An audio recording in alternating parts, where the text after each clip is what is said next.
13 pregnancy update. Well, we are in the last week of the first trimester, which means a lot of the side effects should be starting to ease. And I think they are. I mean, the sickness has really only become around travel. Apart from that, no, that's a lie. Travel, and if something like turns my stomach, which the other night, unfortunately, during dinner, it was the kids playing with their food. I caught sight of it and I had to go run to the bathroom because and I feel terrible. I do, because it's not their fault. They're only learning. But yeah, my stomach is so weak at the moment. But that's it. Travel and that kind of thing is the only thing that's making me sick now. Thank God it's not like the constant wave that it was. Still very tired. Still incredibly tired. But again, I'm hoping that that kind of passes now this week or two. So the baby this week is the size of a lemon, which is incredible to think. Like, literally a few weeks ago, it was the size of, was it a blueberry or a raspberry or something, and now it's a lemon. Wow.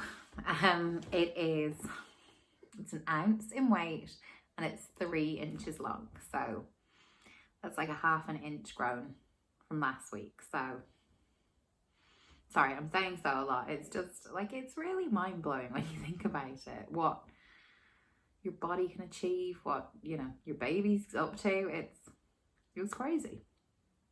Anyway, so yeah, that's the growth update.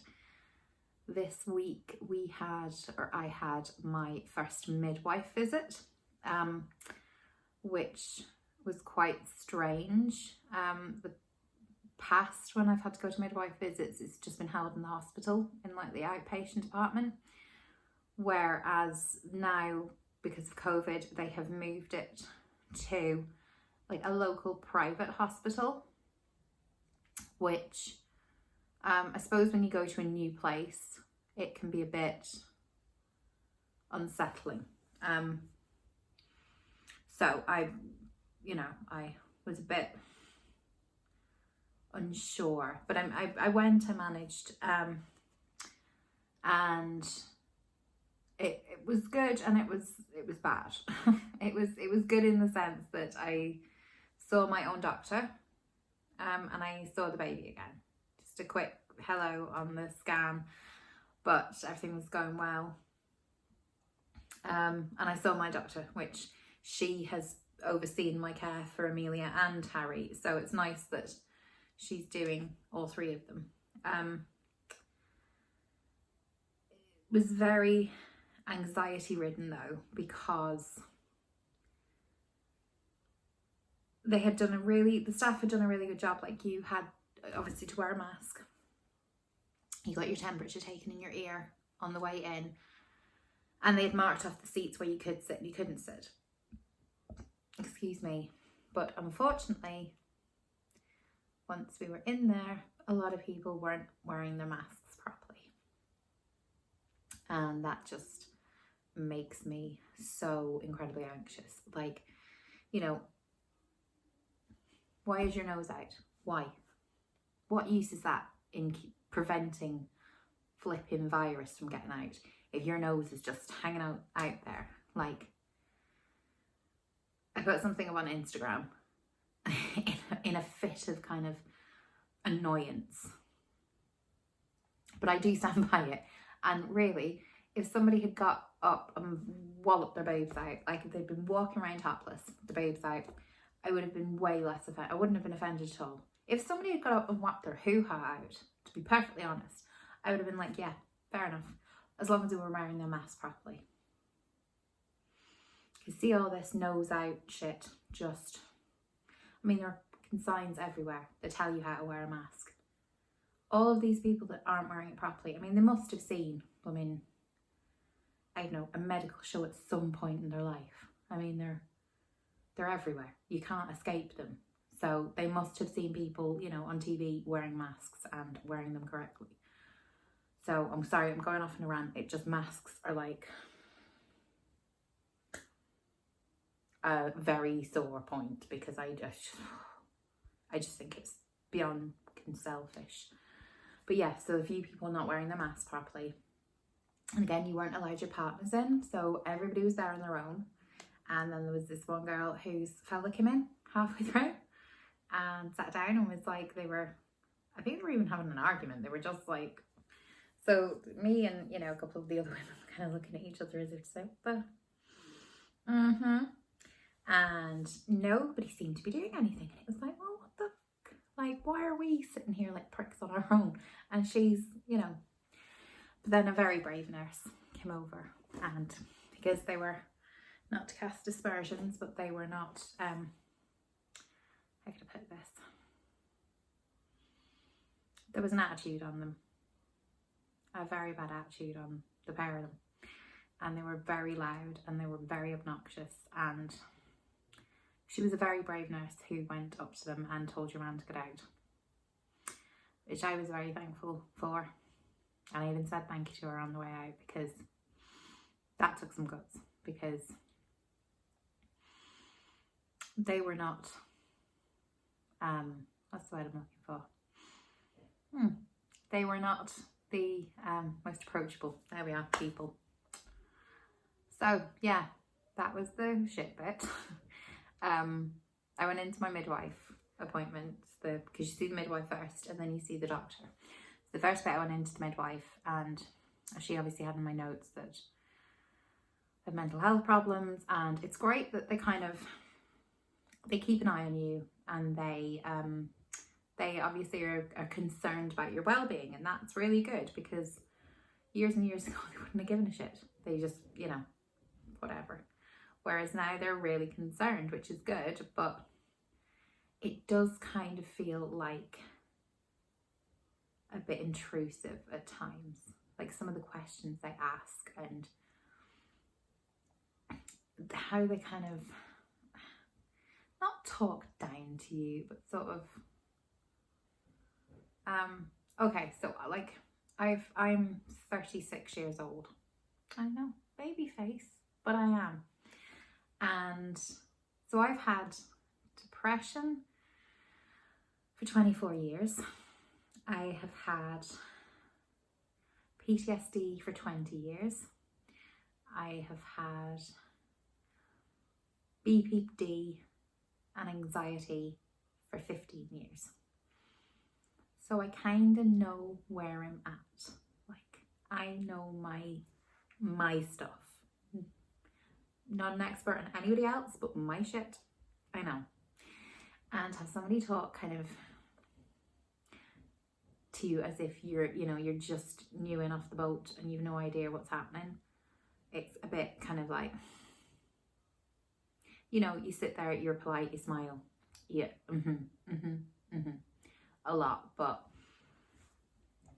maybe that's just one of my little tics, but it gets on your nerves after a bit when somebody's like explaining your head to you and you're like, I know.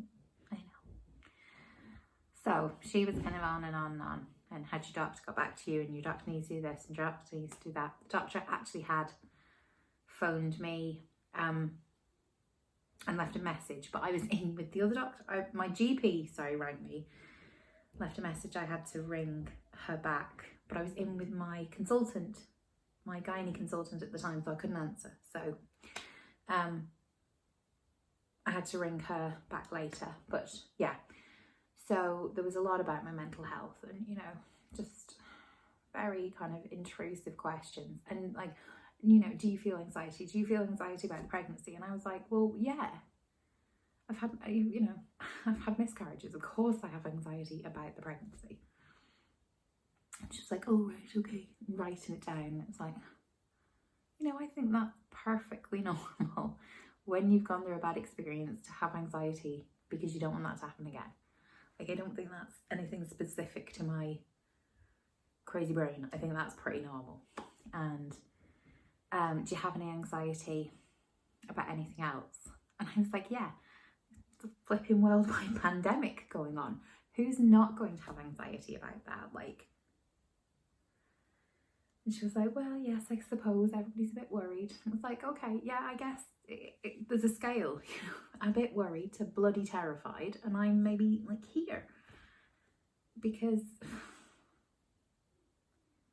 I don't know, maybe I think too much, maybe I look into things too much, but you know, it just felt like she was kind of, you know, making my feelings about my illness rather than life circumstance, which kind of, I don't know, people tend to do that when you have a diagnosed illness. They tend to kind of write things off as that. And sometimes it is, a lot of the time it is, but sometimes it's a normal thought, and it's just really infuriating when, you know, because I have crazy thoughts. I have really mad mental thoughts, and I'm very aware of them, which is good, because when I'm not aware of them, that's when things are going very wrong. But when you know you're having crazy thoughts, and somebody says it's a crazy thought, you go, oh yeah, okay. But when you're having a normal thought and somebody goes, yeah, but it's a bit crazy, it's teensy weensy bit annoying, because anyway, sorry, little rant there. But yeah, so she did my blood pressure, my temperature, my weight, my height, all that kind of stuff. And I have to go for the diabetes test. So if you're not aware, if you meet certain criteria, they make you take a test called GTT, which is gestational something test. It might not even be gestational. It's called GTT, and it's essentially, do you have gestational diabetes? Now, they normally do this test around the sort of 6-month area, but because I was on metformin for my polycystic ovaries, and I have come off it, that could apparently have affected my blood sugars, whatever, my insulin production and that kind of stuff. So, excuse me, I have to go and get that test on Friday, and it sucks. It's a really test. So, not looking forward to that at all. And the worst bit is, if I pass it, fail it, right? If I don't have diabetes on this test, I still have to do the one at 6 months because I'm overweight and I'm over 35 now. So, but that sucks ass. Like, you know, I mean, I get it. It's for my health. It's for the baby's health. It just really sucks because it's a crap test. It's like, so yeah, I have to go and do that. But that was about it. I then saw the consultant. She kind of went through my notes. She said that I'm not allowed to carry the baby past 38 weeks. Now, the normal gestational period is 40 weeks. I can't go past 38. Because I've had the 2 C-sections, the portion of my womb that has been cut and is now scarred is quite weak. This is why you're not allowed to give birth naturally after 2 sections, because it's so weak. Essentially, if you push too hard, you could split your womb in half. Literally. So, not allowed to give birth naturally. So I'm not allowed to go past 38 weeks because my womb's not strong enough to hold the baby. So our delivery date would have been the 10th of February. But if you take 2 weeks off that, that's like the 27th of January. So that's when we're looking at due dates now. So yeah, it's kind of nice to know. I mean, don't get me wrong, I would have loved the whole, like you see on TV, you know, oh my God, my waters are broke, you know, mad dash to the hospital and all that kind of drama. Does sort of appeal to the dramatic side of me, I'm not gonna lie. I would have quite fancied that once or twice, or all of them. But it ain't gonna happen.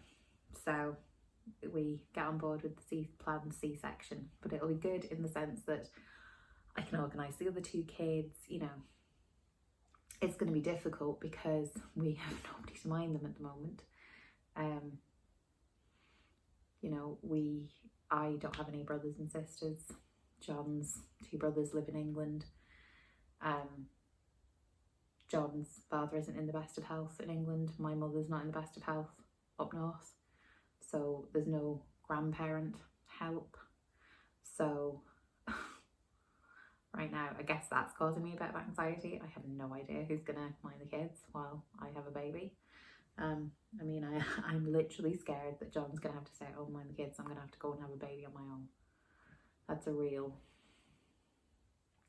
concern, but I try not to think about it too much because, you know, we have time. But yeah, it'll be easier to plan things. Yes, that's about it this week. We done anything else? No, not really.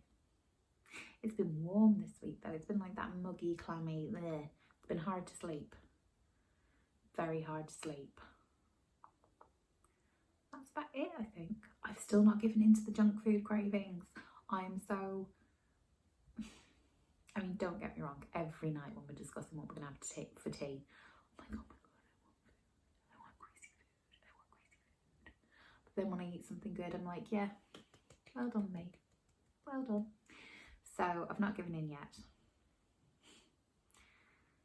But every day I get nearer to, or past not giving in, I'm like, okay, but this can't last forever. You're not that, your willpower is not that strong. So we shall say. Bump, I suppose. Hello. So I step back a bit.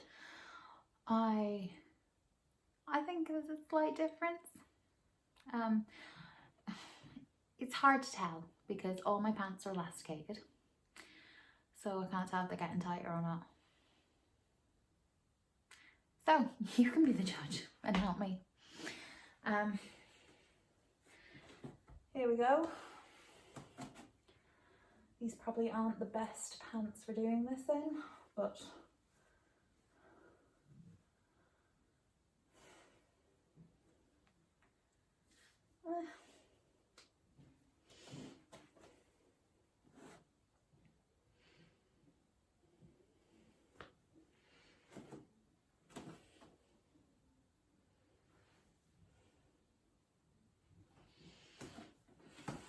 I don't know, does it look any different? Maybe not. So yeah, that was the bump. It's kind of hard to tell. It feels a bit harder. I guess that's the only concrete thing I could say. The belly feels a bit harder. I have been having an awful lot of pains and cramps, which I looked up, and it's round ligament pain, which essentially, like, you imagine the bottom of your tummy, you've got all these ligaments like this, and they're having to kind of stretch out to accommodate the womb growing, and that's what the pain is.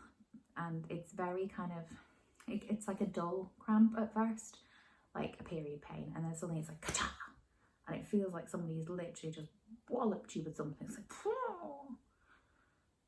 That was slightly dramatic perhaps. I don't think I make those weird noises, but I definitely, so yeah, that's been happening a lot. I think that's about it.